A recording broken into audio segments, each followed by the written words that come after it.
சேதிலி tease Rabia சேனலுக்கு உங்கள் எல்லாரையும் வரவேற்கிறேங்க. இன்றைக்கி நம்ம பார்க்க போகிற வீடியோ என்னென்னா, ரொம்ப ஹெல்த்தியும் ஆரோக்கியம் நிறைந்த ஒரு சப்பாத்தி தான் நாங்கள் செய்ய போகிறோம். வாங்க இது எப்படி செய்கிறது அப்படின்னு சொல்லிட்டு நம்ம இப்போ பார்க்கலாம். இதுக்கு தேவையான பொருட்கள் எல்லாம் பார்த்துடலாம். இப்போ இதை எப்படி செய்கிறதுன்னு பார்க்கலாம். அதுக்கு நம்ம பச்சை பயிறு உருளைக்கிழங்கு எடுத்துருக்கோம். ஃபஸ்ட்டு நான் வந்து பச்சை பயிரை வந்து ஒரு 2 மணி நேரம் ஊற வச்சு எடுத்துக்கிட்டேன். 2 மணி நேரம் ஊற வச்சுட்டு இது எவ்வளோ பச்சை பயிர்னா ஒரு 60 கிராம் பச்சை பயிர் நான் வந்து எடுத்திருக்கேன். அடுத்து 3 உருளைக்கிழங்கு, மீடியம் சைஸு உருளைக்கிழங்கு 3 எடுத்துக்கோங்க. ஒரு வெங்காயம், பெரிய வெங்காயமாக பொடியை நறுக்கி எடுத்து வச்சுக்கோங்க. ஃபஸ்ட்டு நம்ம அந்த வெங்காயம் எடுத்து தனியாக வச்சிடலாம். இப்போ இந்த பச்சை பயிரையும் இந்த உருளைக்கிழங்கையும் ஃபஸ்ட்டு நம்ம நல்லா வேக வச்சு எடுத்துக்கலாம். வேக வச்சு எடுத்துகிட்டு இதில் என்னெல்லாம் சேர்க்கலாம் அப்படின்னு சொல்லிட்டு நம்ம பார்க்கலாம். பச்சை பயிரையும் உருளைக்கிழங்கையும் நல்லா வேக வச்சு எடுத்துக்கிட்டேன். இப்போ ரெண்டையும் நல்லா மசிச்சுக்கலாம். நம்ம வந்து இதில் தண்ணி இருந்துச்சுன்னா எடுத்துருங்க. ஆனால் நம்ம வந்து தண்ணி வந்து அளவாக ஊற்றிக்கோங்க. இது முங்குற அளவுக்கு தண்ணி ஊற்றினா போதும், அதுக்கு மேலே தண்ணி ஊற்ற வேண்டாம். ஒரு 4 விசில் விட்டு எடுத்துட்டிங்கன்னா இந்த மாதிரி பச்சை பயிரும் இந்த உருளைக்கிழங்கும் நல்லா மசியன்னு அந்த மாதிரி நல்லா வெந்துடும். இப்போ இதை நல்லா மெசிச்சுக்குவோம். இப்போ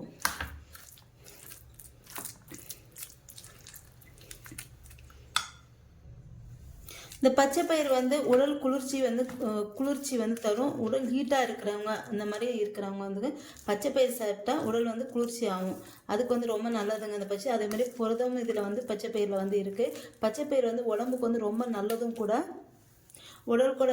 உடல் எடை வந்து குறையறதுக்கு ரொம்ப ஹெல்ப் பண்ணும். இது வந்து இந்த பச்சை பயிர் வந்து தோலுக்கு, அப்புறம் வந்து முகத்துக்கு வந்து ரொம்ப நல்லது. பிம்பிள்ஸ் வந்து வராது. அப்புறம் வந்து தோல் நோய் வந்து இது வந்து கட்டுப்படுத்தும். ஏன்னா இது நம்ம வந்து நாங்கள் என்ன செய்வோம்னா, சின்ன வயசுக்கு வந்து இருக்கும்போதும் சரி, நாங்கள் இந்த பச்சை பயிரை நல்லா காய வச்சுட்டு இதை வந்து பொடி பண்ணிவிட்டு முகத்துக்கு தேய்ச்சி குளிப்போம். அவ்வளோ சாஃப்டாக இருக்கும். இப்போ இல்லை, அப்போ வந்து நாங்கள் செஞ்சுருக்கோம். அதேமாதிரி தலை முடிக்கும் இது வந்து ரொம்ப நல்லது. இது வந்து இது சாப்பிட்டா ரொம்ப நேரத்துக்கு பசிக்காது. கொஞ்ச நேரத்துக்கு நம்ம வந்து பசியை வந்து இது வந்து கட்டுப்படுத்தும். இது வந்து இரத்த சோகையும் வந்து கட்டுப்படுத்துங்க. இரத்த சோகைக்கு வந்து இது ரொம்ப நல்லது. இது வந்து இரத்த அழுத்தத்தை கட்டுப்படுத்தும். அடுத்து வந்து இரத்த சோகை, தலை சுத்தல், இதுக்கும் ரொம்ப நல்லது இந்த பச்சை பயிர் வந்து. இந்த பச்சை பயிரில் வந்து பொட்டாசியம் வந்து அதிகமாக இருக்குது. இது வந்து பிபி இருக்கிறவங்களுக்கு ரொம்ப நல்லது. இது வந்து அடுத்து வந்து விட்டமின் இ வந்து இதில் இருக்குது. ஆன்டி ஆக்சிடென்ட் அதிகமாக இருக்கிறதுனால முகம் வந்து பிம்பிள்ஸ்க்கு வந்து இது வந்து ரொம்ப நல்லது. இது வந்து அடுத்து வந்து இதை வந்து நல்லா மரிச்சதுக்கப்புறம் இதில் என்ன சேர்த்துக்கிறேன் அப்படின்னா, வெங்காயம், பொடியை நறுக்கின வெங்காயம் ஒரு வெங்காயம் சேர்த்துக்கிறேன். மீடியம் சைஸ் வெங்காயம் ஒன்று நல்லா பொடியை நறுக்கி எடுத்துக்கோங்க. அடுத்து இதில் பச்சை மிளகா வந்து சேர்த்துக்கிறேன். ஒரு பச்சை மிளகா பொடியை நறுக்கிட்டு சேர்த்துக்கோங்க. அடுத்து இதிலேட்டு ஒரு 1/4 ஸ்பூன் ஜீரகம் வந்து சேர்த்துக்கிறேன். சேர்த்துட்டு அடுத்து அதில் மல்லி இலை வந்து சேர்த்துக்கோங்க.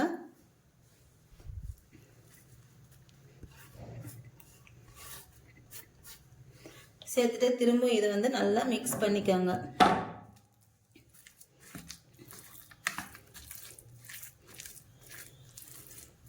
மிக்ஸ் பண்ணிவிட்டு அடுத்து இதை நம்ம இப்போ தனியாக எடுத்து வச்சுக்கலாம்.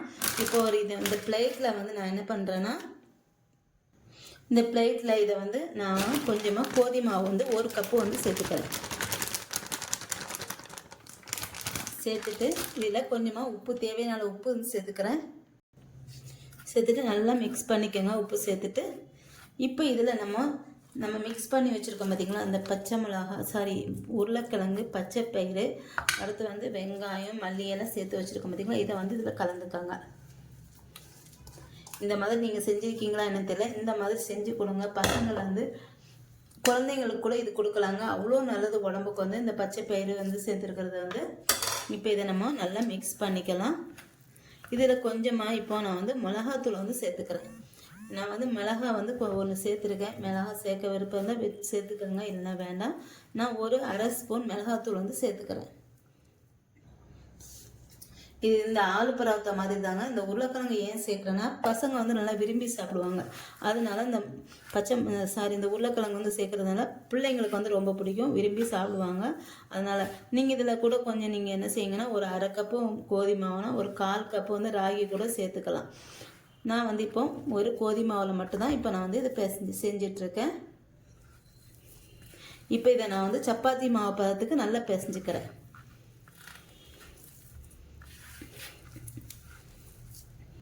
இது தண்ணியெல்லாம் ஊற்றி பிசைய வேண்டாங்க. அந்த பச்சை பயிறு அந்த உருளைக்கிழங்குல ஈரப்பதம் இருக்கிறதுனால அந்த மாவு அது வந்து நம்ம கொஞ்சம் கொஞ்சமாக சேர்த்துட்டு அதுக்குள்ளேயேட்டு நம்ம வந்து மாவு வந்து பிசைஞ்சிக்கணும். தண்ணி வந்து சேர்க்க வேண்டாம். இப்போ நான் வந்து அந்த மாதிரி தான் செஞ்சுருக்கேன். பச்சைப்பயிறு எவ்வளோ எடுத்திருக்கேன் அப்படின்னா ஒரு 60 கிராம் பச்சைப்பயிறு எடுத்திருக்கேன். 3 மீடியம் சைஸு உருளைக்கிழங்கு எடுத்திருக்கேன். எடுத்துகிட்டு ரெண்டையும் சேர்த்து வேக வச்சுருந்துச்சுனால அந்த மாதிரி இப்போ நீங்கள் வந்து பார்த்துட்ருக்கீங்க. அந்த மாதிரி தான் செஞ்சுருக்கேன். நான் வந்து தண்ணியே சேர்க்கலைங்க. அதுக்குள்ளேட்டு நான் வந்து அந்த பச்சைப்பயிறு அந்த உருளைக்கிழங்கு இதுலேட்டு நான் வந்து நல்லா பிசைஞ்சிக்கிட்டேன். இப்போ பாருங்கள், இது நல்லா பிசைஞ்சாச்சு.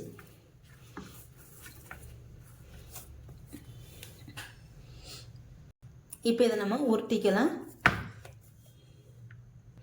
இப்போ நம்ம இந்த மாதிரி ஒரு உருண்டை எடுத்துக்கோங்க. எடுத்துட்டு இதில் கொஞ்சமாக மாவு சேர்த்துக்கோங்க. சேர்த்துட்டு லைட்டாக சேர்த்துக்கோங்க, ரொம்ப வேண்டாம். கொஞ்சம் சின்ன உருண்டையாகவே எடுத்துக்கலாம், ரொம்ப பெருசு வேண்டாம். இந்த மாதிரி எடுத்துட்டு இப்போ இதை நம்ம திரட்டிக்கலாம். இந்த சப்பாத்திக்கு வந்து நம்மளுக்கு தொட்டுக்க எதுவுமே வேண்டாங்க. அப்படியே நீங்கள் தொட்டுக்க எதுவும் வேணால் ஒரு தேங்காய் சட்னி அரைச்சிக்கோங்க, சூப்பராக இருக்கும். இந்த சப்பாத்திக்கும் அந்த தேங்காய் சட்னிக்கும் ரொம்ப நல்லாயிருக்கும். இப்போ இதை நம்ம நல்லா திரட்டிக்கலாம். பாருங்கள், இந்த மாதிரி ரவுண்டாக குட்டி குட்டி சப்பாத்தியாக எடுத்து வச்சுக்கோங்க போட்டு. இப்போ இதை நம்ம திரட்டியாச்சு. இப்போ இதை நம்ம போட்டு எடுத்துடலாம். தோசைக்கல் வச்சுருக்கேன். இது நல்லா காஞ்சதுக்கு பிறகு இந்த சப்பாத்தி வந்து நம்ம போட்டு எடுத்துக்கலாம்.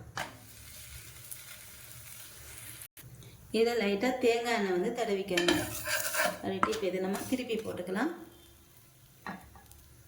சப்பாத்தி பாருங்கள் நல்லா வெந்துருச்சு. நல்லா திருப்பி போட்டு வேக வச்சுக்கோங்க.